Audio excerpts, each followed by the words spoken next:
창세기 2장 22절에 보면 하나님께서 아담에게서 그 갈빗대로 여자를 만들고 그를 아담에게로 이끌어 오셨다 그랬습니다. 그러니까 여자를 남자로 만나게 하신 이것은 하나님의 인도하심입니다. 여러분, 우리가 살아가면서 부부간에 많은 갈등이 있고 또 차이가 있고 또 힘듦이 있어도 우리가 믿어야 될 것은요, 우리 가정은 하나님의 인도하심이다. 하나님이 인도하셔서 이루어진 가정이다. 이것을 믿어야 사는 가운데 여러 가지 또 흔들릴 수 있는 불안정한 그런 요소들을, 상황들을 다 극복하게 될 수 있으리라 믿습니다. 여러분, 오늘날 많은 가정들이, 불안정한 가정들이 참 많습니다. 그 큰 원인 중에 하나가 인본주의라고 저는 생각합니다.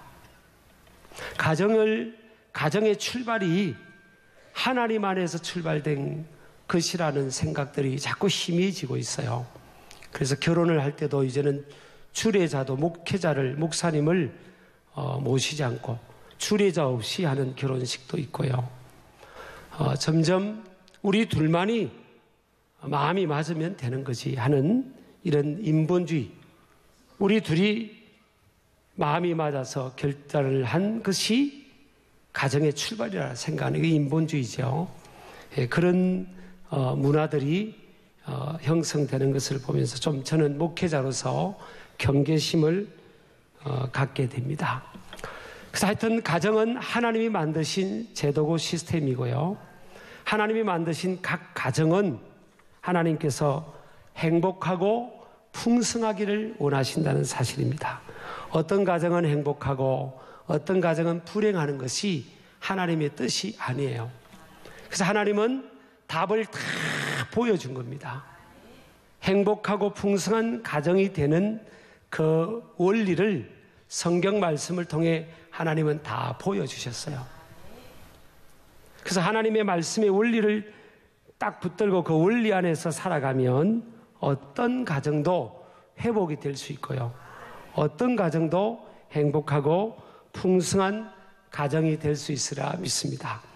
우리가 성경의 권위를 믿어야 될 줄 믿습니다.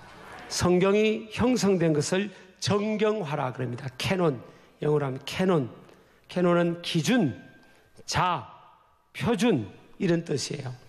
하나님의 말씀이 우리 인생의 기준, 표준, 잣대가 되는 것을 믿습니다. 하나님 말씀으로 돌아오면 회복이 됩니다. 풍성하게 됩니다.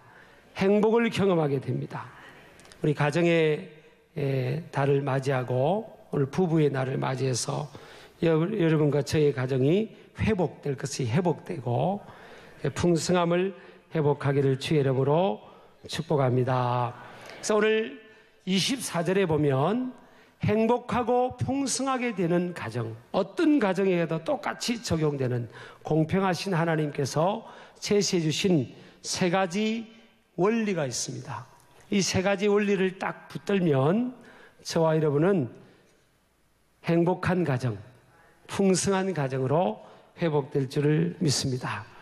자, 우리 24절을 한번 읽겠습니다. 다 같이 읽겠습니다. 시작. 이러므로 남자가 부모를 떠나 그의 아내와 합하여 둘이 한 몸을 이룰지니라. 여기에 행복하고 풍성한 가정의 세 가지 원리가 있는데 동사로 하나님께서 제시해 주셨습니다. 세 가지 동사가 세 가지 원리입니다. 첫 번째 동사는 떠나입니다. 떠나. 이러므로 남자가 부모를 떠남이에요. 두 번째는 그의 아내와 합하다는 동사입니다. 연합하다 이런 동사예요. 세 번째는 둘이 한 몸을 이룰지니라. 한 몸을 이루다. 이 세 가지 동사가 세 가지 행복하고 풍성한 가정이 되는 하나님께서 제시해 주신 원리입니다. 저와 여러분들이 이것을 붙들기를 주의 이름으로 축복합니다. 그래서 오늘 제가 좀 설명을, 이것이 무슨 뜻인지를 좀 설명을 하고자 하는데, 사람은 문화적 존재이기 때문에 자기들이 살아오는 문화에 대해서 익숙해요. 이것이 장점이 되기도 하지만 또 하나님의 원리를 따라 살아가는 데서는 장애가 될 때도 있습니다. 왜냐하면 내가 먹은 밥이, 어릴 때부터 먹은 밥이, 반찬이 익숙하고 또 맛있잖아요. 그것을 바꾸려고 한다면 사람들은 불편함을 느껴서 잘 바꾸려고 하지 않는 거예요. 신앙생활의 원리도 마찬가지입니다. 살아왔던 삶의 패턴이 있고 문화가 있는 거예요. 이걸 하나님의 말씀의 원리를 따라 바꾸자고 할 때 반발심이 생길 수도 있고요. 또 익숙한 쪽으로 하나님의 말씀의 원리에 주목하기보다는 그냥 내가 살아왔던 방식대로 살아가지 뭐, 그렇게 살아갈 수가 있어요. 그 성경의 원리가 우리가 살아가는 삶의 문화 속에서의 방식하고 항상 일치하지는 않습니다. 어떤 때는 변화를 요청할 때가 참 많이 있어요. 오늘 그 중에 하나가 오늘 성경의 가정에 대한 3가지 원리입니다. 그래서 여러분 이 원리를 접하면서 내가 생각하던 것하고 의식이라든지 문화나 이런 게 충돌이 될 수도 있어요. 그러나 최종적 우리의 삶의 권위는 하나님의 뭐라고요? 말씀이 말씀. 따라합시다. 하나님의 말씀. 그래서 자라가 목을 쏙 집어넣는 것처럼 하나님의 말씀의 원리, 하나님의 말씀의 권위 앞에는 누구든지 그 권위 앞에는 우리가 내려놓아야 되고요. 내 주장을 내려놓고 내 이론을 내려놓고 내 경험과 지식을 내려놓아야 되는 거겠죠. 자, 한번 첫 번째 원리를 봅니다. 따라합시다. 떠나다. 네, 떠남입니다. 떠남. 떠남은 히브리어로 야자브입니다. 야자브. 히브리어로 야자브라는 단어인데 이것은 완전히 단절되다 이런 뜻이 아니에요. 야자브는 미완료형으로 시제로 쓰여졌기 때문에 자녀들이 결혼을 통해서 부모를 떠나게 돼도 완전한 단절이 아닌 여전히 가족의 관계를 이루고 있다는 거죠. 여전히 가족 관계는 유지된다 이런 뜻입니다. 그렇지만 결혼을 통해서 자녀는 부모를 떠나는 것이고 부모는 뭐예요? 떠나 보내는 겁니다. 물론 마음이 원하는 결혼을 잘 시켜서 부모가 자녀를 떠나보낸 것이 행복한 부모도 있을 거예요. 어저께 제가 결혼주를 했는데 우리 박 장로님 가정에 자녀를 결혼주를 했잖아요. 그리고 마치고 제가 인도에서 온 총회장 일행을 저녁 식사를 대접을 하고 인도가 성결교회가 2만 개더라고요. 엄청나더라고요. 정식 교회만 7,800교회. 거기에 수장이라고 5년 동안 총회장 하시게 된다고 그러는데 그분과 이제 감동돼서 식사를 섬겨야 되겠다. 저희 교회 7층 게스트하우스에서 묵고 계세요. 그래서 이제 마치고 돌아오는데 결혼식을 마치고 자녀를 이제 독립시킨 우리 장로님하고 근사님을 길에서 본 겁니다. 차를 타고 오는데 길 사거리에서 봤어요. 보니까 자녀를 결혼하고 나는 우울할 줄 알았더니 장로님이 반바지를 입으시고 권사님과 팔짱을 끼고 막 이렇게 그 창문을 열고 장로님! 그래서 제가 차를 타고 지나가면서 그렇게 불렀어요. 보니까 우울하게 보이지 않고요. 막 굉장히 홀가분하게 보여요. 하여튼 어쨌든 그렇게 공감하든 하지 않든요. 결혼을 통해서 성경은 뭐라고 하는가 하면 본인도 결혼 당사자들 자녀들도 부모를 떠나는 것이고 또 부모도 떠나보내는 것입니다. 물론 여건만 주어진다면, 환경만 허락한다면, 가능하면 한 공간에서 안 사는 것도 좋아요. 부모가 연로하기 전에는 옆에 산다든지 좀 떨어져 사는 것도 좋을 수 있어요. 어쨌든 이 자녀는 결혼 전에는 부모 안에서 부모와 결속된 관계지만 이제는 한 남편과 아내가 되어서 한 가정을 이루고 독립된 가정으로서 이제 독립이 된 겁니다.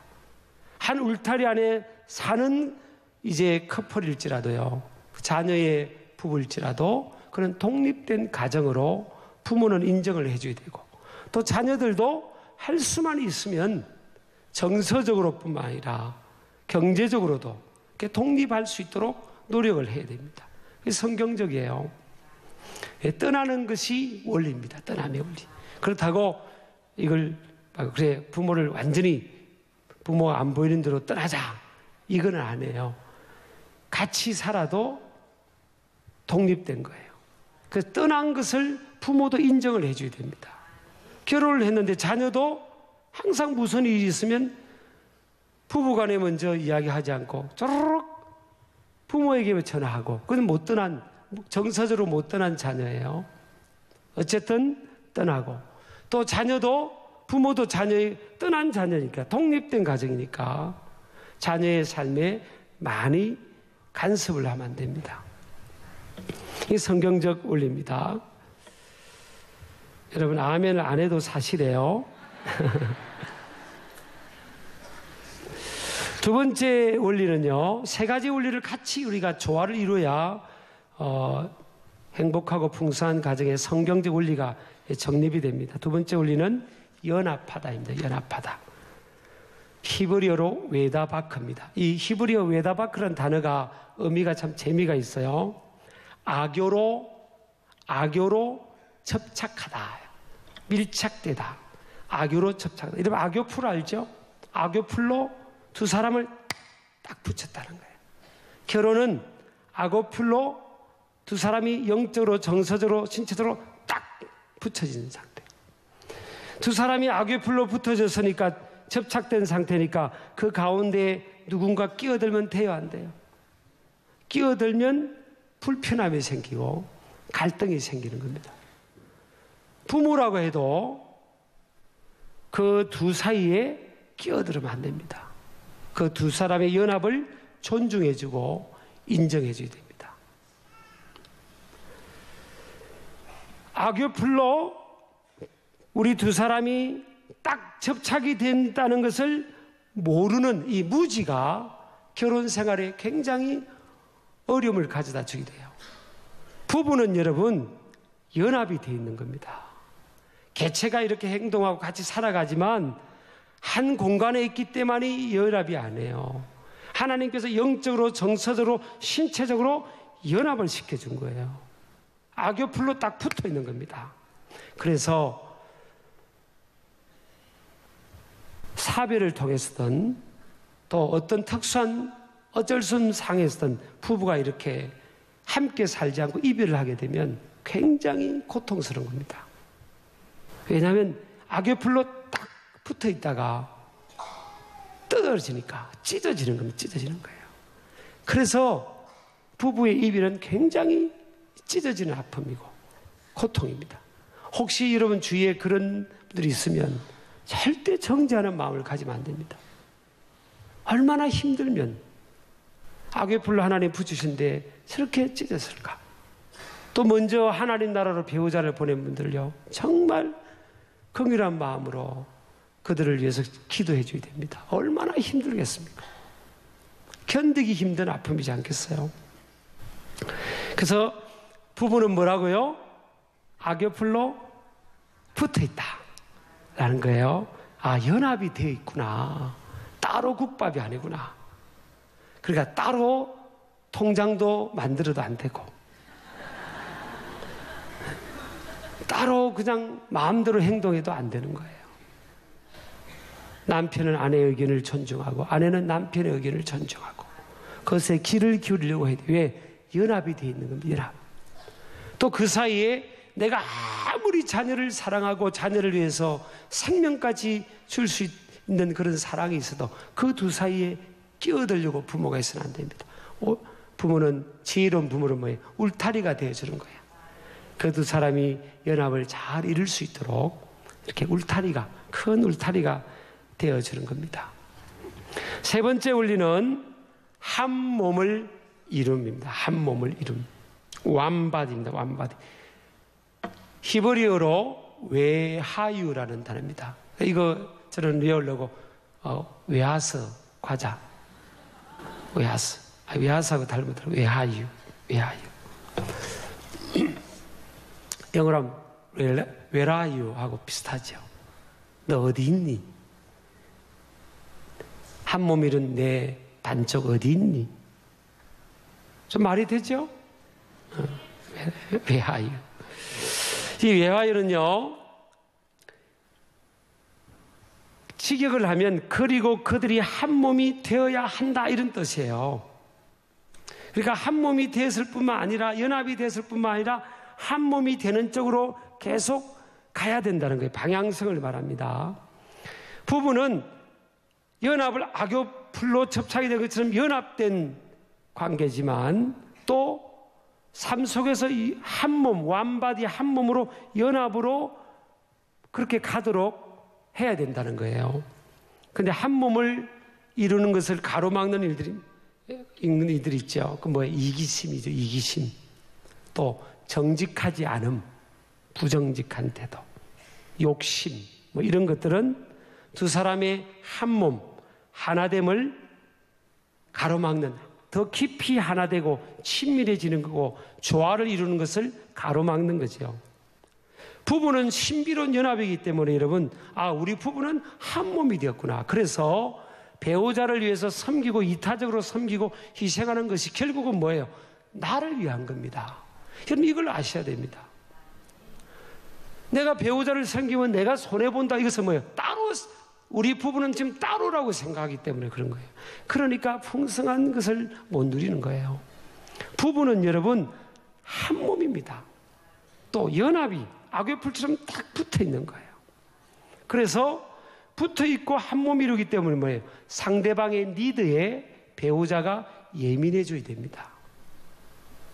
신체적, 육체적 니드든 먹는 니드든 성적인 니드든 또 영적인 니드든 정서적인 니드든 이런 상대, 왜? 한 몸이니까, 따로가 아니니까 그 사람의 니드에 반응을 보여줘야 되는 겁니다.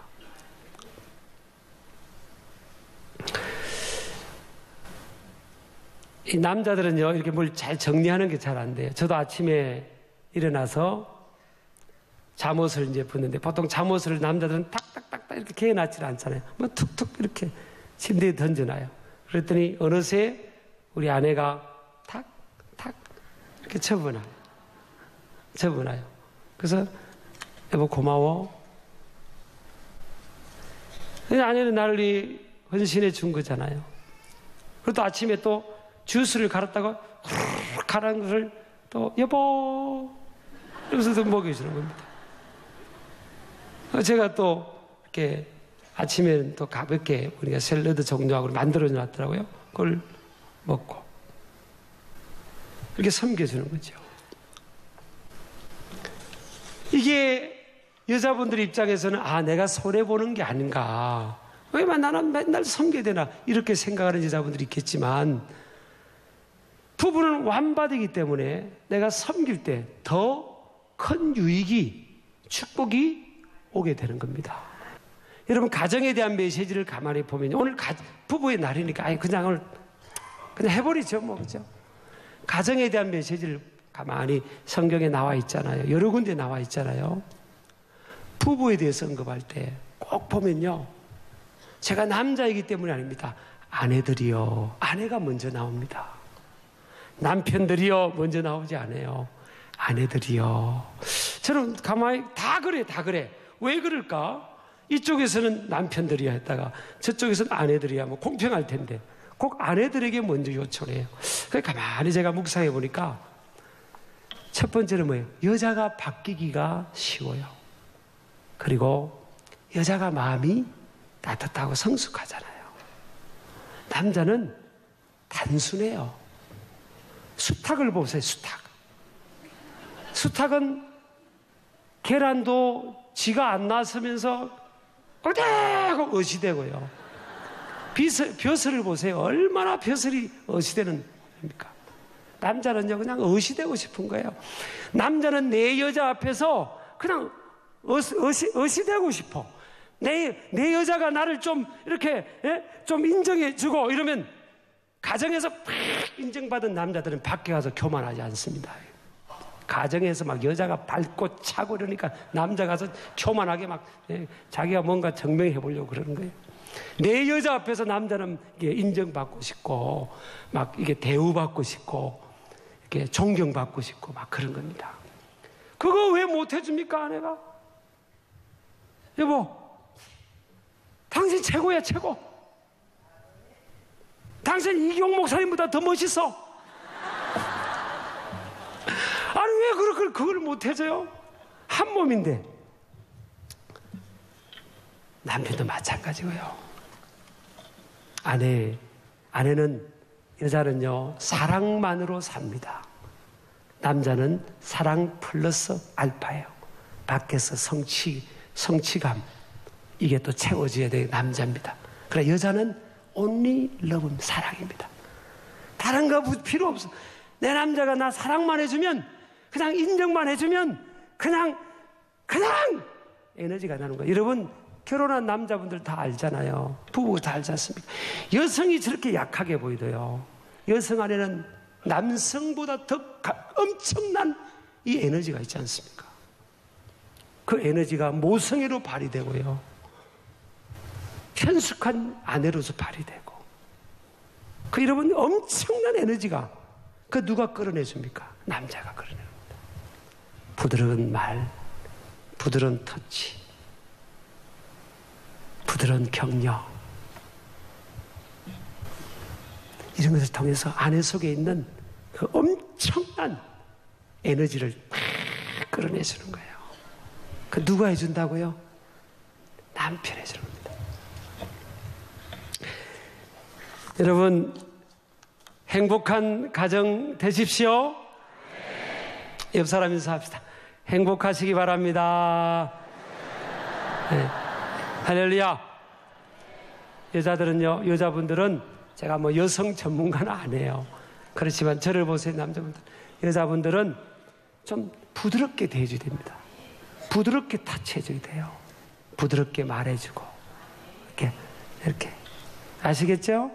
네. 팔팔팔팔 이렇게 하면 안 됩니다. 오늘 부부의 날이니까 제가 좀 진동을 좀 나갔습니다. 아시겠죠? 부드러운 말하고 부드럽게 기다려주고 배려해주고 기다려주고, 그러면 이 여인에게 속에 있는 엄청난 에너지가 나와서 가정이 풍성하게 되고 행복한 가정 될 줄 믿습니다. 그래서 우리 다른 그런 뭐래도 신길교에 들어오는 가정들은 다 행복하게 될 줄 믿습니다. 오늘 세 가지 원리를 꼭 붙들고 사시길 주의 이름으로 축복합니다. 축복합니다. 오늘 박수가 나온대. 저 오늘 처음 온 축구부 애들이 뭐 하는지 지들도 박수하고 있어요. 그래서 하나님 만드신 가정, 허락하신 가정, 행복한 그런 가정 되기를 주의 이름으로 축복합니다.